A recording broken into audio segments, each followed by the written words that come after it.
Actually nagulat po ako eh. Hindi ko po na-imagine na merong Sa kauna-unahang pagkakataon ay nagsalita na sa wakas si Rico Blanco kaugnay ng iskandalong kinasasangkutan ng kanyang ex-girlfriend na si Maris Racal at Anthony Jennings. Nagsalita na si Rico Blanco tungkol sa smoke then ni Maris Racal. Pidea, iimbestigahan na raw sina Maris Racal at Anthony Jennings. Mainit na pinag-uusapan ngayon ang pagsasambulat sa social media ni Jamela Villanueva ng mga screenshots ng private conversations nila Maris Racal at Anthony Jennings na naglalaman ng di umano'y malalaswang landian ng dalawa at panloloko raw sa kanya nila Maris at Anthony. Mainit na pinag-uusapan pa rin ngayon sa social media ang mga sinabi ni Maris Racal kay Anthony Jennings sa kanilang private conversation na ipinakalat ni Jamela Villanueva sa social media, partikular na ang mga salitang smoke then.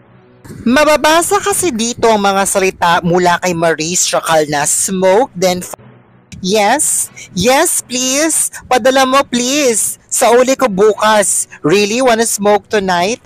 Makikita rin na meron pa silang contact person, contact number, venue kung saan gagawin ang kanilang session. Although, binura ito para hindi makita.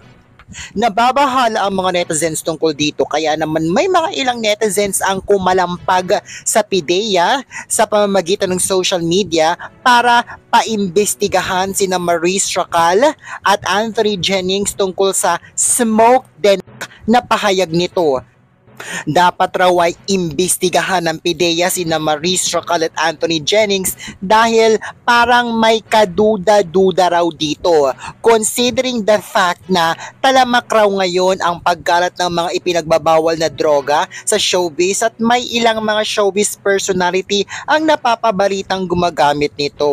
Sa pamamagitan ng social media, maraming mga netizens ang tinawag ang pansin ng PIDEA para paimbestigahan sina Maris Racal at Anthony Jennings kaugnay ng smoke then ni Maris Racal. Kaugnay nito, nagsalita na si Rico Blanco sa smoke then ni Maris Racal. Usap-usapan ngayon ang bagong tattoo na ipinalagay ni Rico Blanco sa kanyang braso. Nito lamang nakaraang araw kasabay ng pagkalat ng smoke then private conversation ni Maris Racal kay Anthony Jennings.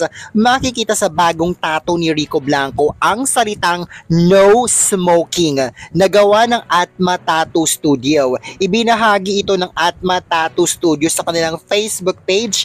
Mababasa sa caption na nakalagay na, "Thank you Rico Blanco for trusting Atma Tattoo." Kapansin-pansin ang mga hashtags na nakalagay na no smoking at PIDEA. Just a little joke to lighten the mood, no harm intended. At umani na ito ng daang-daang comments at libo-libong shares at likes mula sa mga netizens.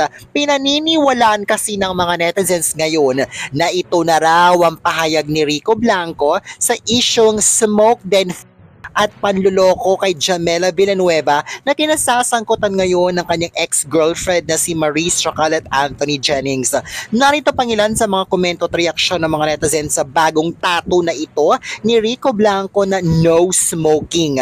Sa gitna ng isyong kinasasangkutan ngayon ng kanyang ex-girlfriend na si Maris Racal, particular na sa issue ng smoke then fuck.